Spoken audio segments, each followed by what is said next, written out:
Yeah, I did have a listen.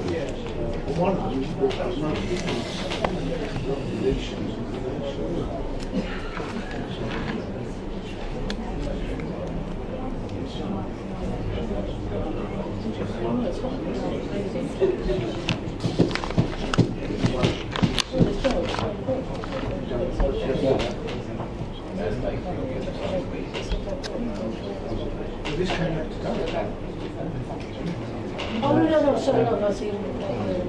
Sharon, that's very Yeah. Because Cheryl says you're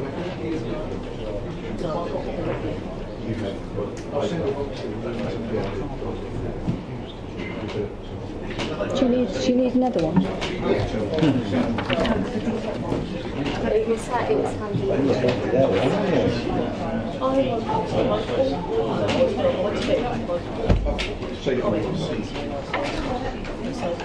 No, you delivered it mid-afternoon yesterday, didn't you? It was in a white letter envelope because it's only a couple of pages.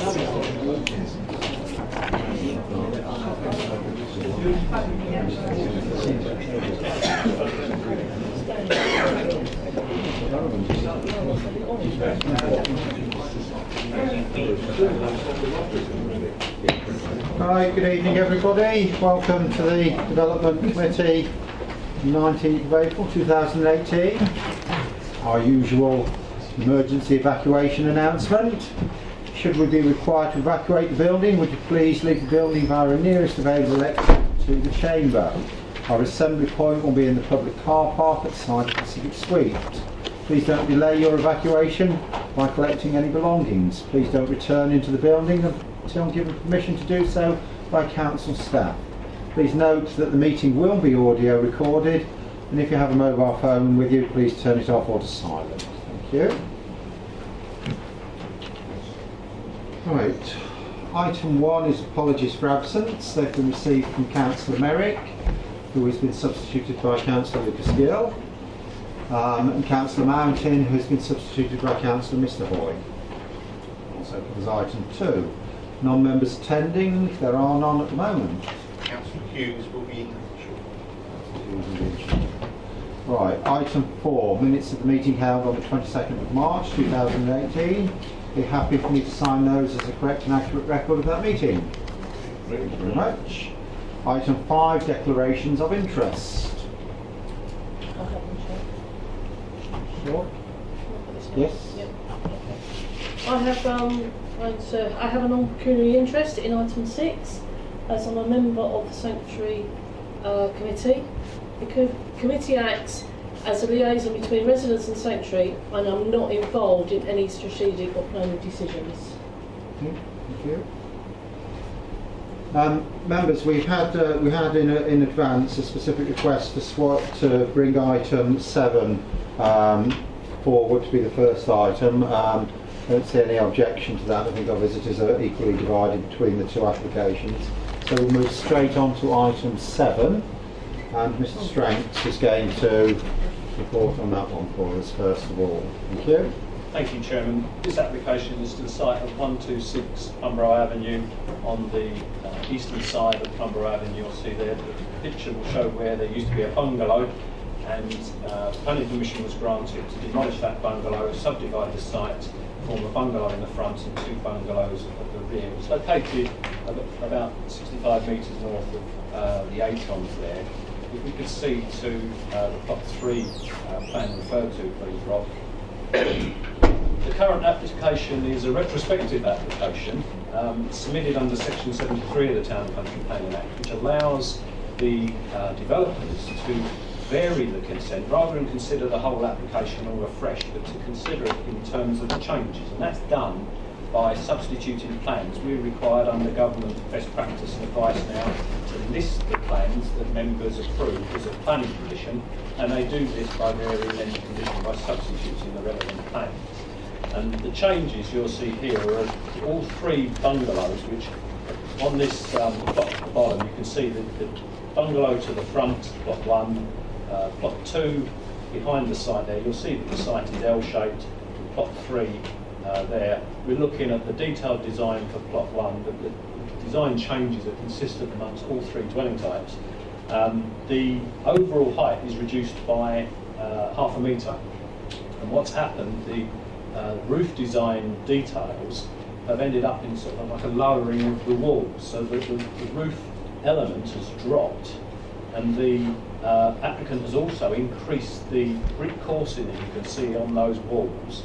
He's raised it by about 3 courses because there was an issue where the windows met the render before it could be vulnerable to fraying, etc. So it was a good idea to reduce the proportion of render and raise the height of the brick plinth. There is a change internally to provide a ensuite bathroom to one of the bedrooms.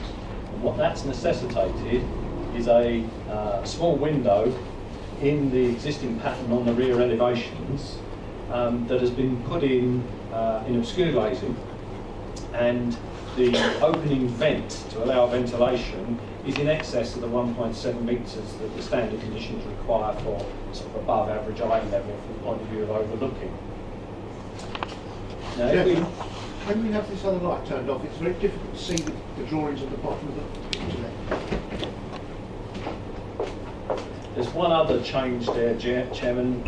The window details are a bit plainer than was previously approved. When the planning permission was considered originally, they had a Georgian style. This site isn't conservation area, so the change in design to the windows, officers feel that's just really a matter of taste. A material change, in as much as visually noticeable, but not a significant change that would warrant refusal. Now, you'll see from the report that the windows, where they overlook, as I said, with the high level of the vent, they're close to windows at the back. There's a 1.65 metre high window here, but it overlooks, as you'll see on this plan, the bottom of the garden of this property. There's windows in this wall already on the back where the extra window is provided. They go across the garden and then across the rear gardens here. You can see from those the upstairs dormers to these properties. And then the window in the back wall here, you'll notice that architecturally it's sideways on to the back. That looks at a brick wall and a high level window in this property, which is also obscure glazed.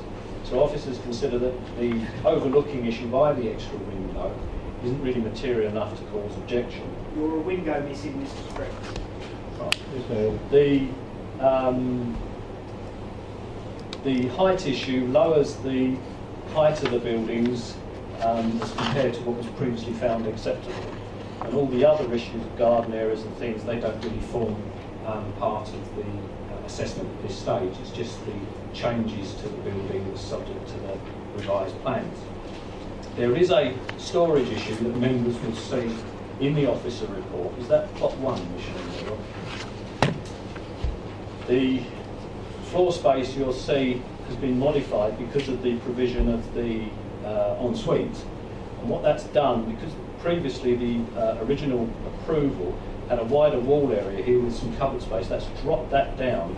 This building requires 2 square metres of cupboard space, storage space. It drops it to less than 1 metre, just under 1 metre. So there is an issue that the storage space in the plot 1 in particular is undersized. Now the applicant could improve that by rotating that cupboard round, but it would only improve it marginally. It wouldn't achieve the standard that the national standards that apply. Now, on that point, the national standards were brought in for a consistency amongst those authorities like Rochford that had policy BN4. They had variants of it. They required different room sizes and floor spaces, etc. But the government felt there was a need for the benefit of all developers to have a consistent approach where councils like ourselves had a standard, had their different variations.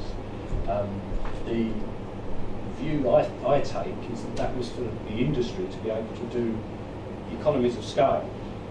I don't think the government had in mind that it was to ensure a certain amount of amenity. Members would take a view on that, no doubt.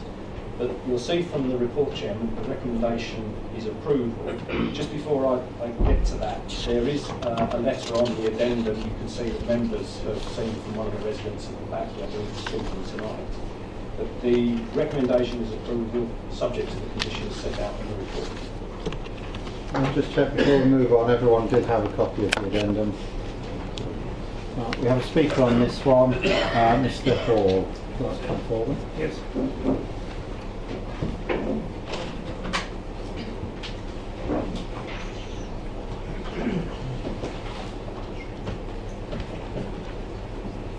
Up to 5 minutes. I'll let you know when you've got a minute to go. Okay.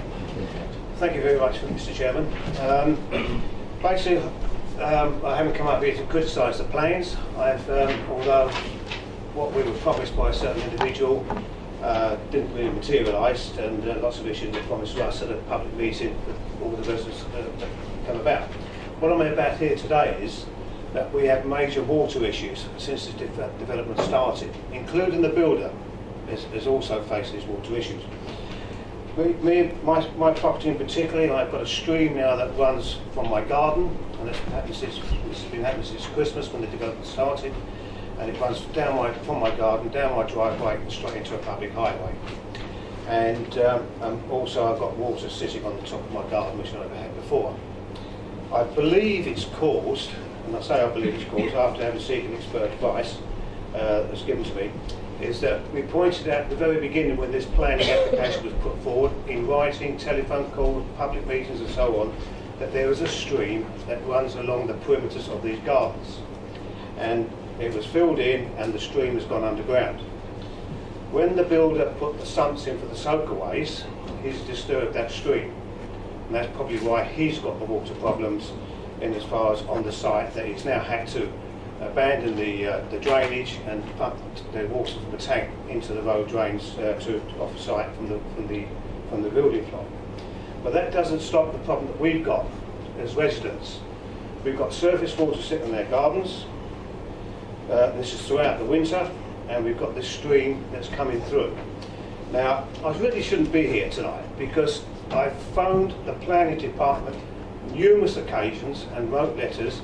I even wrote a letter to SUDS, Essex County Council, pointing out the issues that we've got water running straight off their gardens into the highway. They in turn returned it back to Rochford Council as a building area, and they will deal with it. And they've done nothing. They've not even returned my calls. Not even, despite when I spoke to a planner last week, he said, I'll get the gentleman concerned to phone you, and he's not done so. The purpose we're here tonight is because there's about 9 of us who have got major water problems from this site. Now, the ground is drying out, obviously with the warm weather that we're now getting, and so that probably won't appear probably till next winter. But we need some advice. We need some expert advice on how we're going to deal with the drainage that's damaging our gardens and damaging our properties. But Rochford Council has failed in its duty of care to the residents in advising us. They probably advised the builder, but they're not advising the residents. And when we were on top of the largest building project that this country has ever seen since the Second World War, what faith does that give us as residents? So, Mr. Chairman, we would like some help on the water problem we've got. I think the builder's resolved it. I spoke to him just now in regards that he's now tanking the water from his area, and he's got permission to put it into the road drains and away. We haven't got that luxury. Thank you. Thank you. Members, as you're aware, despite the points made by our speaker today, we've got a clear focus for what we need to look at, and we are looking at 3 particular items. One is the reduction in height of the roof. 2 is the addition of an additional window obscured. 3 is the relative proportions of render and brickwork, and then whether we find the slight issue with internal storage of sufficient merit to the planning point. They're the particular points that we need to consider. So I'll put it to you that I'd be happy to move for the approval on this one, because those 3 items do not seem to me to be material to planning permission that's there. Would anyone else like to contribute? Please. Thank you, Chairman. I'm just going to answer the gentleman's question. That's not a planning I know it's not consideration planning- here. I know So it's not planning consideration. I've got to focus you onto what is. Well, he was asking for help, No, so- well, I'll come to Are that. you going to help me? I'll come to that later. We must focus on the planning issues specifically here, if you don't mind. Was the original plan of the height of the windows, that's been passed as we know it, and yet they've now moved the height of the windows because they've put 3 courses of brickwork in. Is that correct? It's because the roof line has come down, so the proportions of the window in the wall appear to have changed. I'm not worried about the proportions. I'm just asking: is the height of the windows higher than what they was originally? Chairman, what's happened with the detail of the roof? Chairman, can we have the mics on, please? Chairman, what's happened with the detail of the roof is that the actual roof element, if you see, is the same height, but it's lower overall, so the window has been compressed. What happened with the brickwork, the rendered detail on the previous went down a lot lower, but because of technical issues about going around the windows surround and the damage and vulnerability that has around the opening, the render is thinner at that strip. The builder chose to basically build more brickwork in the wall rather than the amount of render. So the wall element on the plans, when you compare the dimensions between the two, is actually lower. You've got about 1/2 metre. The roof element that you see is the same, but the overall height, of course, is 1/2 metre lower than what was approved. Councillor Griffin? Thank you, Chairman. I haven't visited Plumrow Avenue for some time. How far has the construction proceeded? Are we just talking about foundations at the moment? Well, can I, again, I'm going to intervene a little bit here. Whether the item has been built, not been built, is half built, isn't relevant to us determining the planning permission. We are looking at whether planning permission is appropriate for what is presented to us. Right, thank you, Chairman. Sorry to steer you, but that question wouldn't be relevant to us making a decision. Right. But nevertheless, Thank you. for information, Chairman, to help members, the roof is on, the internal walls are all lined, they just require the internal decoration and all the fittings like the bathroom, furniture and stuff like that. The roof is on, weather tight, windows are all in, the windows that I talked about, obscure glazed, etc. It's an advanced, what we call an advanced stage. Right, thank you, Mr. Strings. thank you. Mr. Stanley. Thank you, Chairman. Can you just tell me that there's only one additional window from the original development? Is that what it is? Chairman, it's my understanding the additional window is that serves the ensuite in each building. Okay, members. We have a recommendation for approval with the conditions listed from 5.7. Those members in favour of the approval, please indicate. Those against?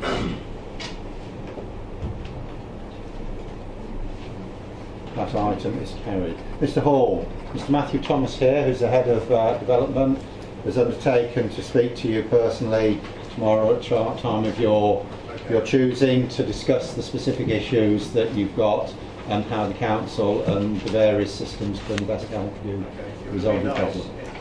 Landlords are concerned, actually people turn my calls, I waste time and expense, and that person doesn't have to turn. Well, we've got the top man Thank you very much. to steer you. Okay, thank you very much. Anyone that stopped for that item is welcome to stop for the rest, but we now move on to item 6, which is the redevelopment of the former prison complex, provide various housing, Cornwood Hall, Cornwood Hall Lane, Hockley. Mr. Stranks is going to take this one.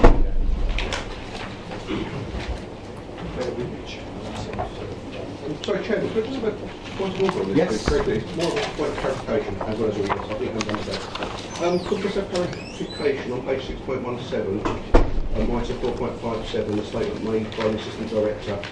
It reads to me as though we've been instructed to support this application. Sorry, As a matter of using of English. where's that one? 4.57 on page 6.17. Right. So that's from the Assistant Director of Community and Housing, who fully supports. He's not instructing us to fully support. He says, but he doesn't say that. So I just Yeah, want yeah. Just follow English. Fair point.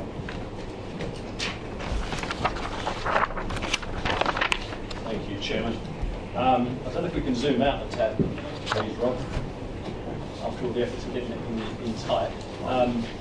This application is to the site of the former Bulwood Hall Prison. Whilst we're at that level, it's very useful to see the amount of built extent within the prison, out of prison walls. But if we zoom out a bit, hopefully, I'd like members to also note the extent of various hard standing areas that are outside the prison compound. They're relevant because although this site is in the green belt, members will be aware that you can redevelop previously developed land that's been used like this.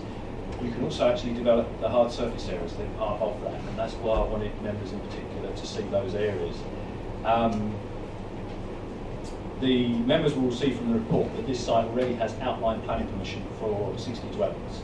If we can zip to the site plan, please, Rob. The current application is not part of that outline. That's perhaps unusual. Quite often we grant outline planning permission and then we see in due course of reserved matters come through the second part. This is a standalone application independent of the outline. This is a full in its own right, so we'll be showing you the detailed designs in a moment. But you'll see that the Lions part of the development is where the prison buildings used to stand, and the perimeter. The architect has tried to use these surface areas that I was alluding to earlier on, but rather interestingly has brought the openness. I think this is currently compound, and what they're going to try and do is bleed the open spaces that are retained into the development. And we've accepted that the necessarily fudging of the edges of it to achieve that better setting is acceptable. You'll also see that the car parking areas to the west, I think it is, of the existing block of houses. The areas in blue are not part of the planning application, as some members will realise.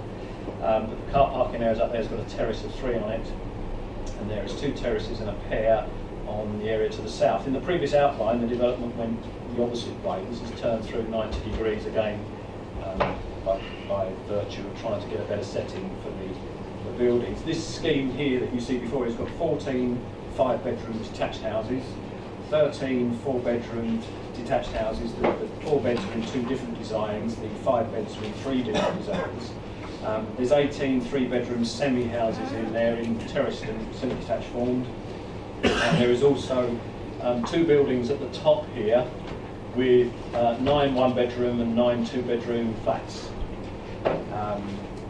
Members will see from the layout that it's in small pockets served by a road. The road that you see there complies with all your highway standards. It's got the required visitor spaces that, if you can see, are located parallel to the roadways. The urban designer rather likes that, rather than herringbone or driving in, like we have, say, at supermarkets. This has more of a residential taste and flavour to it that's supported by the designer.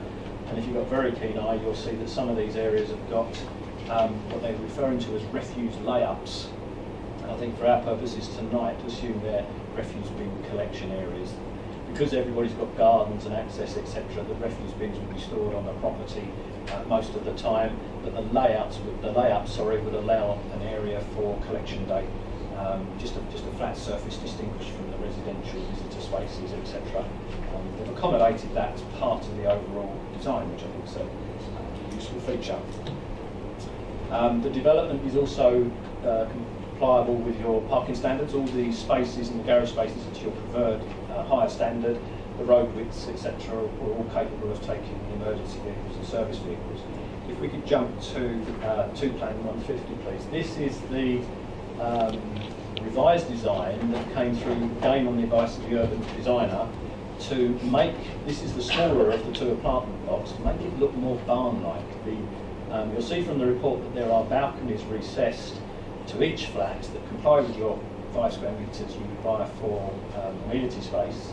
But the ambition from the urban designer, he felt to give it a proper setting, try and take some references. It's not a barn, but he felt that there was a need to include detailing to respect barns, if you follow.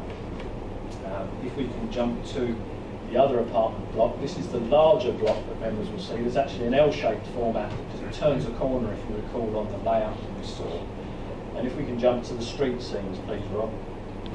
Members will see that here are the apartment blocks that we were just looking at. Hopefully members can appreciate the palette of materials that are proposed and the various design forms through a blend of the overall composition of the development proposed. If we could just hover on the tenure plan, please, Rob. The affordable housing is essentially grouped in this part with another terrace of 3 over here.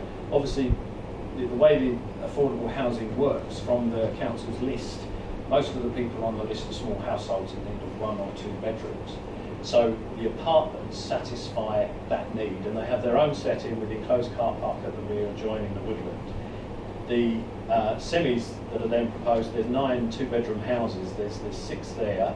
The lighter blue is for social rent, and the darker colour, sort of a burgundy colour, if members can see it, they are the ones that are part shared, part rented, part owned, part rented. Sorry, Chairman, on point of order, I'm particularly aware that I am colourblind on red or burgundy. Okay. Can you point them out in a bit more detail? Can do, Chairman. The lighter blue social rented ones are the apartments. I've got the blue ones. And then the first 2 pairs here. Then those for part equity are that one there and the terrace of 3 there. All the houses are all 2-bedroom houses. Again, it reflects the point I made of the need for smaller households from the list. Members may also see, before we leave it to, that there's a cycle shed here and a pumping station there, substation, electric substation. The architects have made them garage-like in appearance rather than sort of more of a block utilitarian appearance. If we can jump back to the site plan, please, Rob. Members will see from the report that the principle of the development is acceptable. There's the precedent of the previous outline planning permission. That's acceptable in Greenbelt terms because this is previously developed land. The highway modelling that was undertaken for the outline was based on 75 units. Now, with the outline approved at 60, that was well inside the modelling. But this has uplifted it to 72. The members may recall from the outline application, although I would suggest that the applicant is now thinking of restoring all of one dwelling, the planning approval that was granted in outline did agree to the subdivision of this with 3 dwellings. So if you take 3 from this and the 72 overall in the scheme, that takes it up to the 75. We don't know what the future will be for Border, it will definitely be retained, but the applicant is considering whether to treat it as one dwelling or whatever comes before members. The design equates to a density of 25 dwellings per hectare. It's below the 30 dwellings per hectare we would normally seek, just as a standard, but we've got constraints by way of not only the highway access, but also the pattern of development in relation to the extent of developed land. So officers take a view that the amount and quantum of development here is about right in terms of your density policies. And also there's a healthier dwelling mix. The previous outline permission, without keep going on about it, that was only an indicative plan, but members will recall that included predominance of 4 and 5 bedroom houses based on the vacant building credit criteria that was being used at that time. The developers for this have come along with a far more healthier dwelling mix, which is your policy support. When you look at the Appendix 1 to the report before you, you'll see that there are 4 garden areas that are undersized your standard. Now, 3 of them are between 0.03 and 1.2 square metres. They're scattered down here, and there's one over here. The perhaps more significant one, although you'll see that officers are agreeable to it, is the 5-bedroom on that plot there. Now, that's got a 9.8 square metre shortfall, so it's 90 something square metres as opposed to 100. But your standard does say that where it adjoins an area of open space, account can be taken for that. Now, this is a new dwelling, it's not squeezed into a street scene somewhere where there's an existing character or density. This is a development in its own setting, and unusually this has got the benefit of all this openness on this side. Now, as your policy says that, or sorry, your guidance says that you can take account of that setting.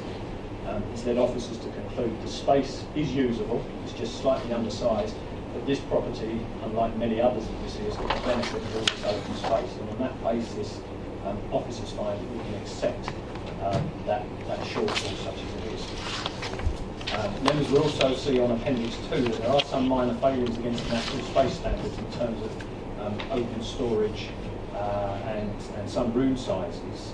But that's really, as I said on the previous items, conflict with a national standard rather than something that's really going to drive hard on the amenity or the enjoyment of the homes by these residents. In many cases, the shortfall in covered space is made up by gross floor space overall. If you, Rob, can go to the file later and scroll to the script page, thank you. Members, after the addendum was published, we received these comments from a resident in the vicinity. It's come via email, so we haven't got an address for you, but I'm required to read these further comments before you proceed. And they say, I agree with some of my neighbours that it is potentially overdevelopment of the site and would benefit from fewer homes, but would welcome the development if it included my proposed reorientation of some of the homes. I think too many homes on the sanctuary plan face in the wrong direction. I'm proposing a different layout attached, which is before members here, which makes more of the best features of this site. If more gardens and views face south, then there would be greater opportunity for solar panels to be installed, an important environmental consideration, more productive gardens and more sun for residents to enjoy, thus benefiting their health. My sketch shows that the roads would be shorter and have less impact on pedestrians, making it safer also. There are also other benefits which are included in the letter I sent earlier. There are other comments on before members here. This scheme is for the main line share of the site with the prison walls. Bear in mind, members, that in addition to this, there is the offset off this area side near the existing dwellings. This totals 64 dwellings when you take into account that. So it's more than the outline, but less than the dwelling proposed. But this is an idea that's been put forward by a resident, as you just heard. To summarise, the development in officers' view is acceptable. The slight shortfall in garden area is acceptable, and in this case, the shortfall in meeting the national space standards, and it's largely offset by the greater gross floor spaces. The buildings, as you've seen, will be of good design. There's good off-street parking and layout. The recommendation is therefore approval as set out in the report. Subject to the applicants entering into an agreement under section 106 of the Act to terms A to E, you'll see in the report, and to the heads of conditional recommendation. Thank you. Speaker on this one is Mr. Todman.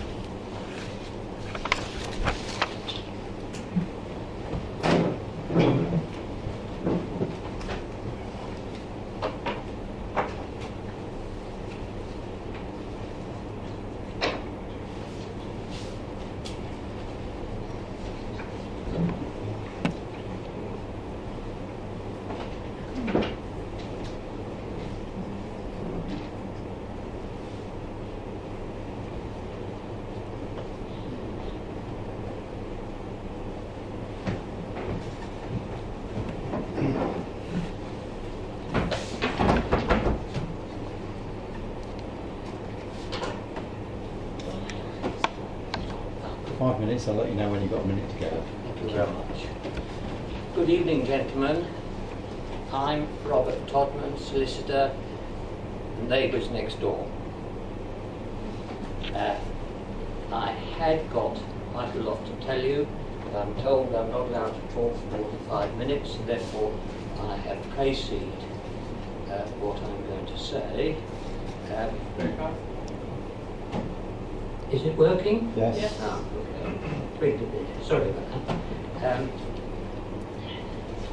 As far as the list of objections exhibited in the Development Committee's agenda has one thread, and one only. You cannot have a single track road with a public footpath which is designated to be down the middle of the road to service 72 houses, 200 people without passing bays and pavements. The footpath is used frequently by local youth groups, runners, bog jumpers, walking groups organised by your authority, riders and cyclists, and also children walking to bus stops, all of which will be made to mingle in the road together with what will be about 250 cars a day. Why are we in this predicament? Because some years ago the prison lost all their deeds. They hadn't a clue what they owned, and they assumed that they owned all of Bullwood Hall Lane.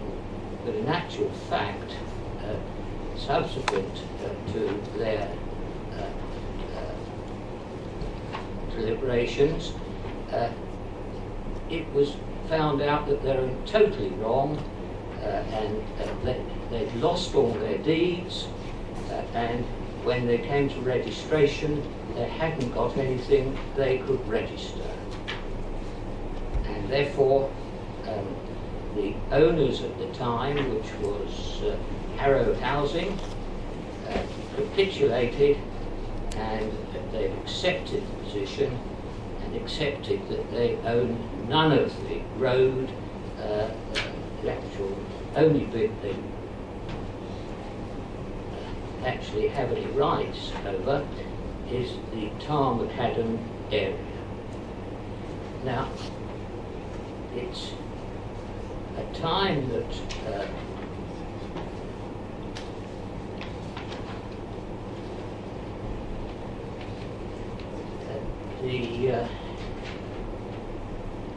it's interesting to note from the documents at the Land Registry that Harrow Housing purchased from the Minister of Justice Bullwood Hall for $4,800,000 and entered into an overage agreement, which is simply terms provided for the Home Office to contribute funds for improving access to the site, amongst other things. Harrow, through its holding company, Red Road, sold Bullwood Hall onto the charitable company Sanctuary Housing for £11 million, making a profit of $6,200,000. This is obviously going to have to be recouped in some ways, and the single track road is storing up trouble for everyone on the estate in future years. The way our population is increasing and the need for more housing to enable further development demands a proper access road. I noticed the access road wasn't referred to in the report a few moments ago, but a proper access road should be financed now by taking advantage of the overage agreement under the Home Office agreement. If this is done, by putting it simply, the overage from the Home Office would supply much of the finance to the charity involved. The real value to Sanctuary in Bullwood Hall is to come in future years, the development they will get on the other, I think it's 35 acres, which they have on the site. It is wrong to expect people to come onto this estate unless they have a two-way road onto that estate. It cannot go down an existing road because you've got the preserved buildings which are in the way, but it could come from one of the 4 sites which are available to bring in a road in another place. We have no objection whatsoever to the actual development. It is the access which is going to cause problems. I have to stop you there. Would you like to know what we'd like to do, or have you? I'm sorry, we have to be absolutely rigorous with our protocols, otherwise we become subject to challenge. So So the 5 minutes is the 5 minutes. And Right, I didn't hear you say anything in actual fact. Sorry, but Point of order, Mr. Chairman, I'd just like to point out to the Speaker that there are Put your women mic- here. I'm here, Don. He said evening gentlemen, I just wanted to point out to him that there are women here present. Yes. Alright? I'm not being sexist or Right. anything. thank you. Right, members. I can open this to discussion now. Mr. Wilson. Thank you, Chair. I noticed in the report that paragraph 3.8 that previous applications for residential use of the site was turned down. It looks on the council website. I can't see why that happened. Does anyone know why it was previously refused?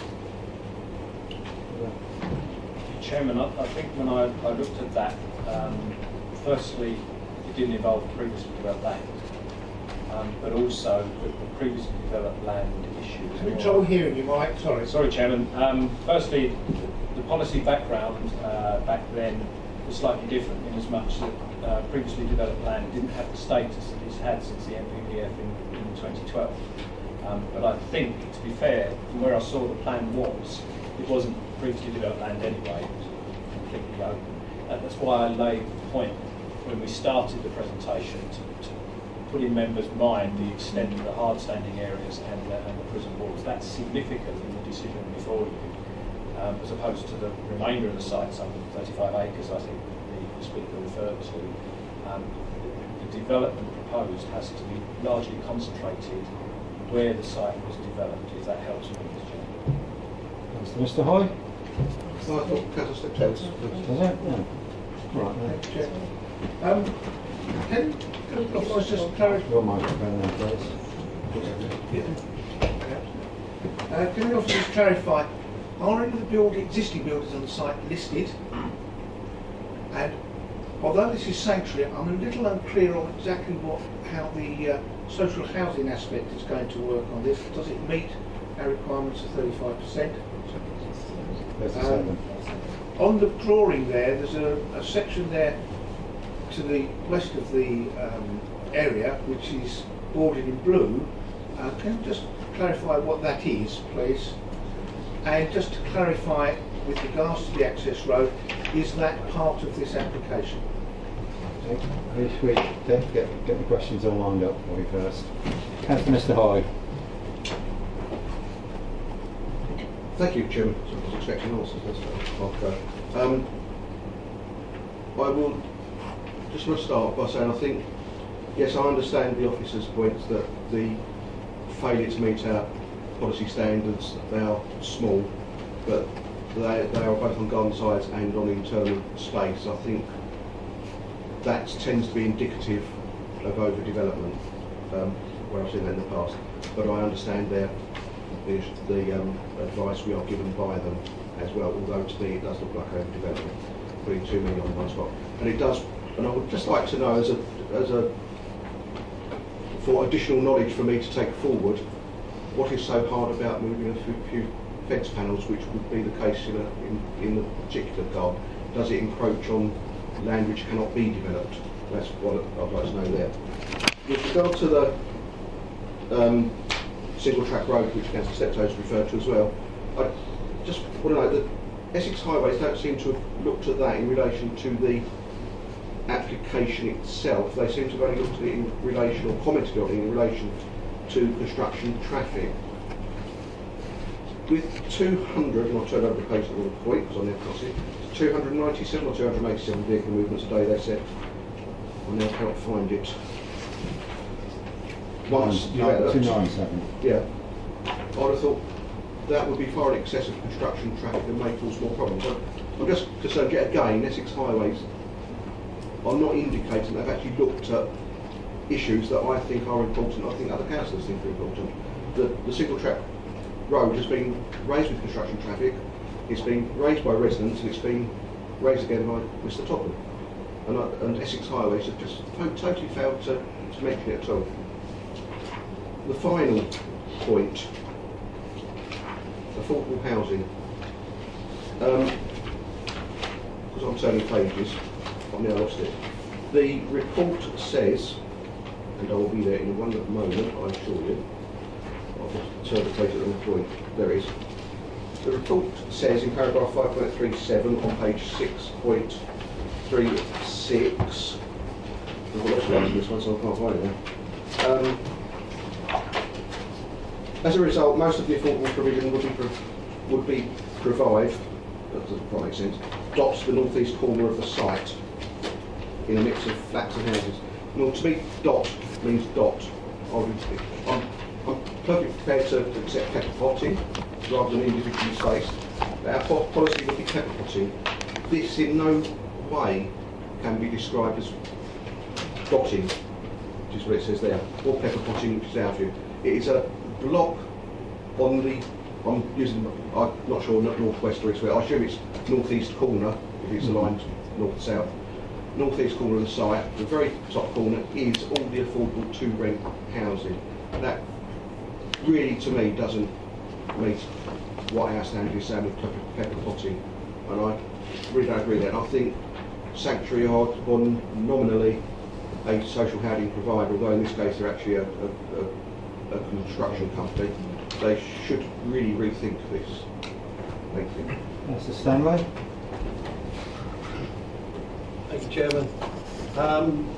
From what the officer has said, the house where we've got a smaller garden than what is required, that property is a 5-bed.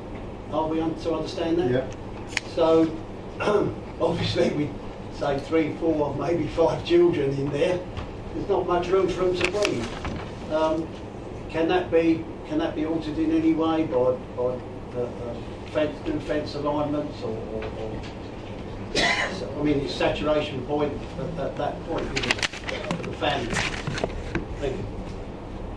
Okay. Mr. Woolcourt.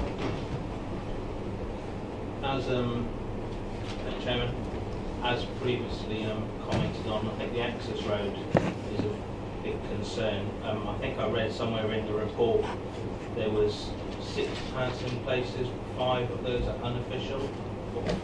How many? 5 houses and 4 unofficial and 1 official. I don't know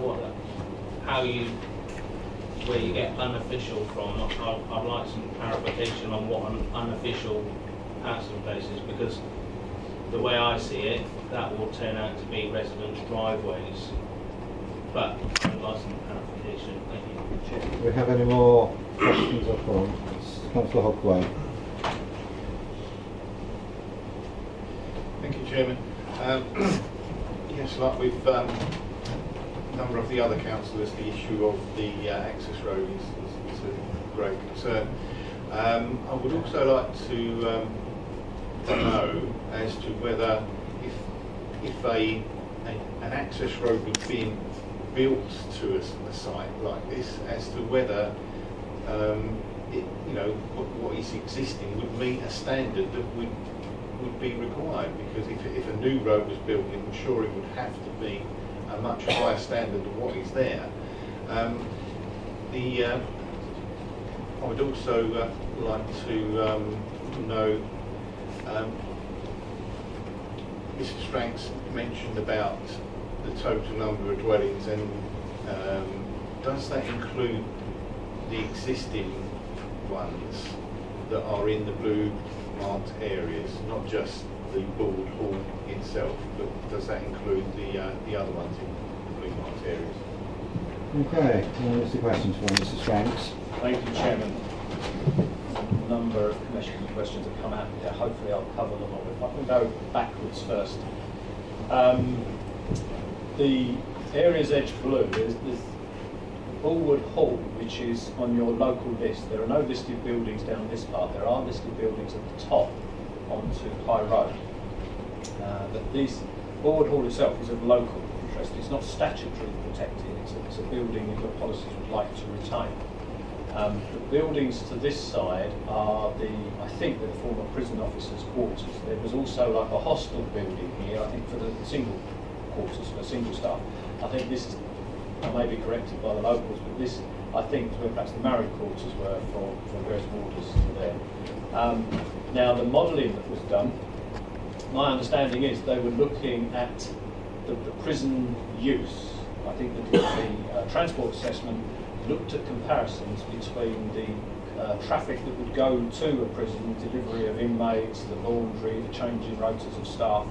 And I'm not a highways engineer, but there is a database called TRICS, T-R-I-C-S, that the highways engineers rely on for their basis for comparisons.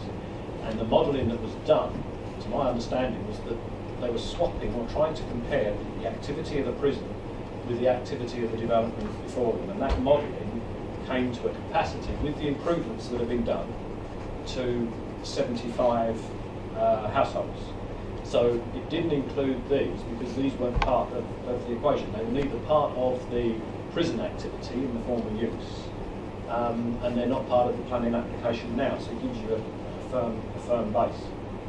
The passing places, the term unofficial is what the applicants have used in their transport statement. It's not relating to the drive-ins, which are up here. Members familiar with the site will know that, as the speaker said, that the houses are quite close, including some of the historic ones. But when you leave this point and you go out to the sort of Ministry concrete road, as you drive down through the tree-lined area, there are 5 lay-bys. They're quite large. You can park a few cars in and get lorries and things like this. But the applicant themselves has called 1 official and the 4 unofficial. But they have been there and operated for a great number of years. What the term official is, I'm afraid, I can't help you. But those parking spaces are down there. While we're on that, the previous outline application obviously broke the ice on this and rehearsed a number of issues. And one of the concerns that came on the outline, it's not a concern on this application, but the county's specialist advisor on listed buildings was concerned that in the relatively narrow part up here, when you first leave the highway, the listed buildings are quite close. And what his concern was that if you get two deliveries of cement perhaps going out and coming in, if those vehicles meet each other, they're likely to bump up the verges, etc. They're likely to, smack the trees and the wires and things as they try and pass, and there was a need to manage that. Now, the transport statement that accompanies the planning application talks about the provision of traffic lights or a banksman, guy with like a stop-go board or whatever, so that they would manage the construction traffic in and they would hold the exiting traffic in the lay-bys that we've just referred to. So the management that they've spoken to is not so much for the residential development itself, which some members have picked up. It's to do with the construction vehicle's risk of damaging the heritage assets that are at the top of the site. The reduced garden area that has been suggested, it might be possible in the layout to move the fences over, but what you have to look at is basically the architecture and setting of it. Your standard, your guidance does say that you can relax that. It's your gift. You can relax that standard where a property enjoys an open space. Now, if the developers were minded, for whatever reason, not to do that, which is probably a fairly easy fix to move that fence out, but if they were minded not to do that and were to challenge it, we could go into an appeal situation potentially. We're trying to convince an inspector that on the one hand we say guidance, well, we can reduce our garden areas where they join an open space. We'd have to have a special reason why, in this case, we wouldn't be willing to follow that. So I think it is possible to move the fence out. You could perhaps do it as a planning condition. The only thing I'm slightly concerned about is there's a number of trees in this parkland setting here, and I don't know if the architect has deliberately brought the fences in so that they wouldn't encroach towards those. The single track road, as I said earlier, has been assessed by County Highways, and they've done a comparison on the traffic inside. I think members are right, that if this was sort of a clean field with no previous use, you'd be looking at adoptable roads where vehicles can pass, etc. But they have to balance against the former use and the impact on the highway network. That's why in this case they've modelled up to 75 dwellings on this area being the capacity that equates with the former use. That's why they find this acceptable. And if the developers wanted to add more housing, if they were to come back and suggest with a new application even greater densities, then I think the idea of the existing access being unworkable would force a rethink on the access. But what's before members tonight is a scheme that the Highway Authority, having looked at the information provided, having looked at the modelling and agreed with its assumptions and assessments, they find that this equates, in highway terms, to what's acceptable, bearing in mind that the previous application involved a modification to those junctions at the top. The affordable housing is 37%. I think that equates because of the number of units. You normally round up. Now, I believe this applicant is a usual affordable housing provider, but it's my understanding that the housing associations, because of the hand they've been dealt with nationally and their financing, they are now acting like commercial developers, and it's perhaps that the profit they would get from the private house sales, that would feed into the shortfall they're getting at the national level to provide affordable housing. So, because of the name of the applicant, it is not 72 affordable houses up there, as you might have seen perhaps a couple of years ago. This is a scheme for 72 dwellings, of which 37% of them are affordable in accord with your policy. Hopefully that's clear. The blue areas, I think I pointed out, Alderhall here, staff quarters there. I'm not sure if I've covered it. Oh, affordable housing clustering. Members have expressed concern. I think members are keen that affordable housing should be pepper-potted about development. That's definitely an aspiration, but the realities are, when you have houses scattered individually throughout, that the management of those, shared roofs if they're semis, etc., you eventually end up needing clustering for maintenance of gardens, maintenance of drains, etc. They need pockets and clusters. Now, the idea behind pepper potting was, in the old days, affordable housing used to be generally built in a different brick, a different roof tile. You could go around an estate and immediately see where the affordable housing was by design. The design process has moved on from there. These buildings will be finished in materials to form the character that they have by virtue of the shape and design of the buildings and by the materials they're using. You would not know where the affordable housing is. There's no ghettoism by design. But by virtue of organisation, the large part that it's right that the apartments are in their own setting, and by organisation as well, the other group of affordable housing here, these 6 houses, they're alongside of those, forming a cluster of 18 plus 6. And then you've got another group over here of 3. And normally a cluster of 20-something is probably about right in terms of the management, rather than have sort of 50, 60 dwellings all in one place, which might be overwhelming. So I think with this, there is an acceptable cluster, which is what I think you can expect. I think if you hold out to get pepper potting of a scattering of buildings, notwithstanding who the applicant is, and they would have tenure over the whole lot, to start with at least, I don't think you'll achieve pepper potting, because from a management point of view, that just doesn't work. They have to have groups and clusters of the dwellings now. That's the way they operate. I hope I've covered it with you, Chairman. Yeah, thank you. Want to come back, Councillor Hoy? Yes, thank you. Just one question. You just confirm that the access road is not adopted, please, as well? Or am I wrong in that? Because my understanding is Essex County Council, I've got Essex County Council next to me, would not adopt the roads on that site unless the access road to it is also adopted. It's just an issue I don't think it's a kind of consideration, but I would like to know if the access road is adopted as well. And also just come back on the pepper potting or clustering.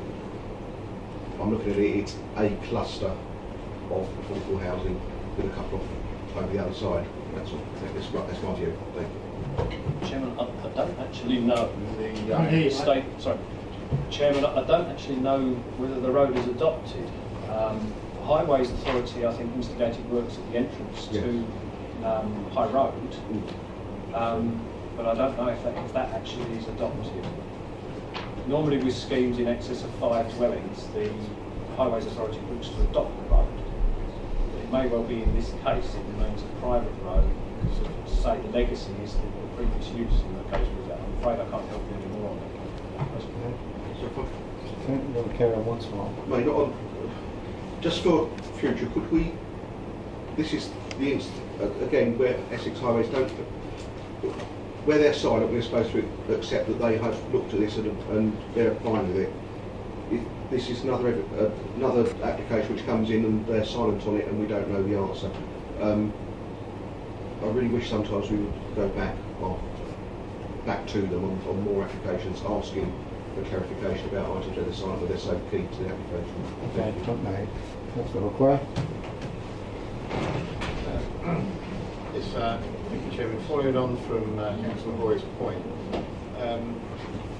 I'm presuming that the road network on the site does meet adoptable standards, but if the link road is questionable as to whether it is a private road or not, how does that fit in with the overall scheme? And does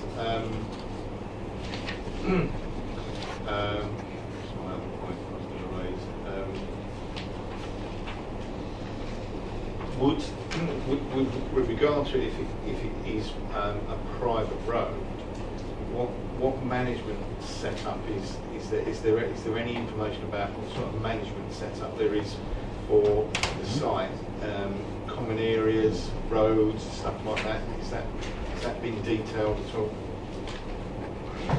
Chairman, I can tell members that the development layout you see before you here all meets the council's adoptable standards that could be adopted. One thing I did neglect to show members was actually this area in the front here has been widened to provide a displaced car parking. I should have said that at the earlier stage. In short, I don't know what they would do because the landowner, which is now Sanctuary, which remember owns the whole 35 acres, they would obviously, for the private sales in particular, they would convey a right of access perhaps if it remains in private ownership. But I can tell you that this area here is adopted, it meets all the swept path movements, etc., for all the usual things. But the applicants would have to convey a right of access to those people and presumably then a maintenance obligation, which is usually done on a road charge or per household, to the future occupiers. I think, members, we just have to be careful about the diversion of the status of the road. It's the planning that we're specifically looking at here. Do you want a final point before we go to the vote, Councillor Stanley? That I have noticed in previous applications, not just this, while I'm here in the council, that the road has to be closed for one day to continue it to be a private road. Yeah, is that the case? That's. I think Mr. Strange can try and work out an answer for that one later, but not directly planning related.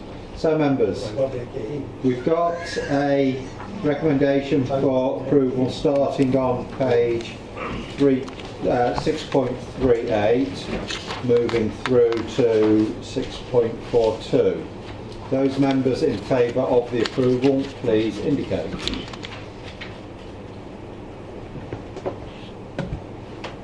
Thank you. Those against? That item is passed. Thank you very much for your attendance tonight.